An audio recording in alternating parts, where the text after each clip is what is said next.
বিসমিল্লাহির রহমানির রহিম। আসসালামু আলাইকুম। হ্যালো এভরিওয়ান, কেমন আছো সবাই? আশা করছি আল্লাহর অশেষ রহমতে সবাই ভালো আছো।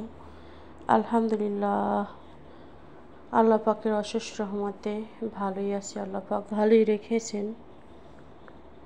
নতুন বাসার নতুন ব্লগ ভিডিও।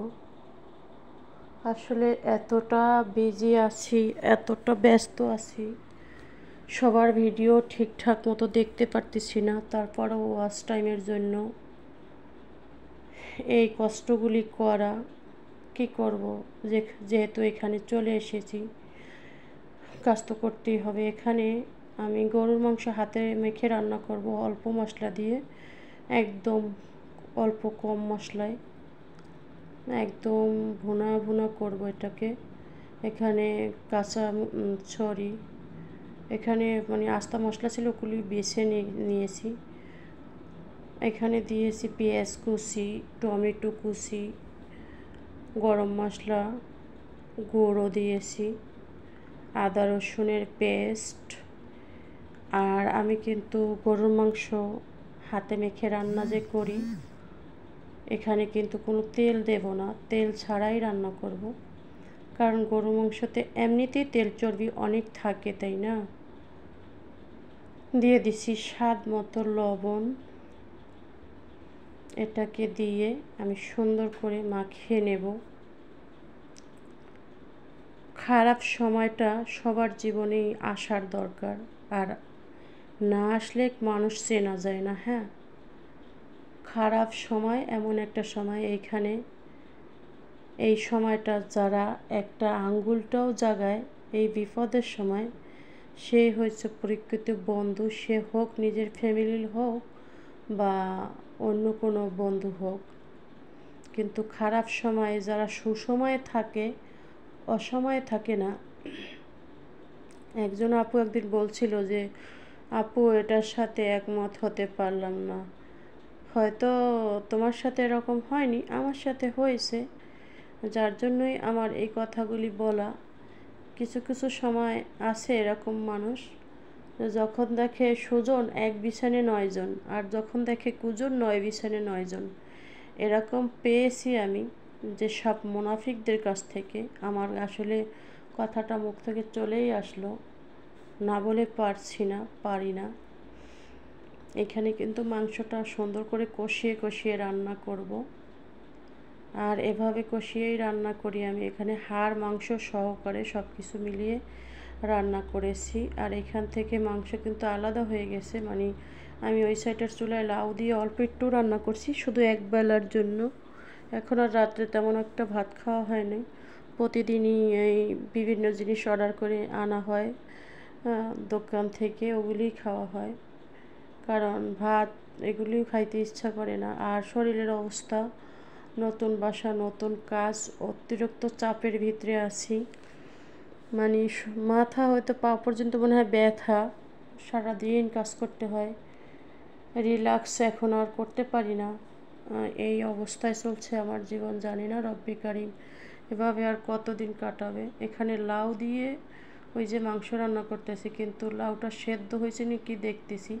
এদেশের লাউ এমন একটা অবস্থা, আমাদের দেশে বলে তেখামরা, এই তেখামরা দিয়ে থাকে, সহজে সিদ্ধ হয় না। কিন্তু কী করাবো, কী করার আছে, খেতে তো ইচ্ছাই করে।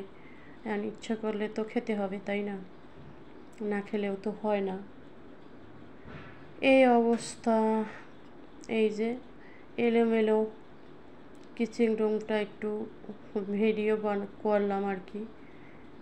ভাবলাম যে একটু করি এলোমেলো কিচেন রুমটা। সব কিছু এলোমেলো, জিনিসপাতি আনছে, এক এক জায়গায় ফেলে রেখে দিচ্ছে। গোছগাছ করতে যে সারাদিনই গোছাগাছার কাজ করতেছি। আর সব কিছু যেহেতু নতুন, যতই পরিষ্কার করি ময়লা মনে হয় যাচ্ছেই না। এইভাবে অবস্থায় আছি। আসলে এতটা ব্যস্ত আছি যা বলে বোঝাতে পারবো না। ব্যস্ত সময় পার করছি, আলহামদুলিল্লাহ আলহামদুলিল্লাহ। সমস্ত শরীর খুবই ব্যথা। অনেকের ভিডিওতে টাইম দিতে পারছি না, আমার প্রিয় গাছগুলি নিয়ে আসছি 2-1 দিন পরে। গাছগুলি প্রায় মরতে বসেছে, এমন সময় নিয়ে আসছি। খুবই কষ্ট লাগছে, কিন্তু এখন একটু ঠিক হয়েছে, মোটামুটি চলছে আর কি, চলবে। আর এই যে এসিটাও চালিয়ে নিচ্ছি, কারণ গরমে থাকা যাচ্ছে না। এসিও চলছে। এসিটা চললে আবার চুলাটা তেমন একটা জ্বলে না, মানে বেশি। তারপর যা চলছে ওটাতেই যথেষ্ট, কিচ্ছু করার নাই। ফাঁকে ফাঁকে রান্নাও করছি, ফাঁকে ফাঁকে ভিডিও বানাচ্ছি। কি করব, যেহেতু এখানে আসছি, করতে তো হবেই, কিছু তো করার থাকে না।